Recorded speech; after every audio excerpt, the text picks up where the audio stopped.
This is Freedom reporting live from Condo Planet. I'm at Tri-Elevation, right in front of the bowling alley on the 3rd floor that's available to all residents. It's a wonderful feature, definitely unique among any of the buildings at Square One at this time.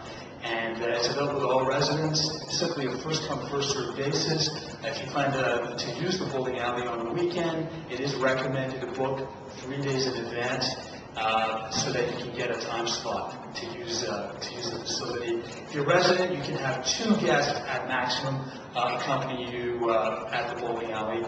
And it's awesome.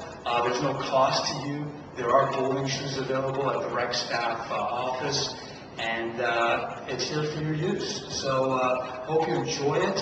What are the hours? It's the rec staff hours, which are 4 to 11 from Monday to Thursday, 4 to midnight, 4 p.m. to midnight on Friday, from 12 noon to 12 midnight on Saturday, and from 11 in the morning on Sunday to 11 p.m.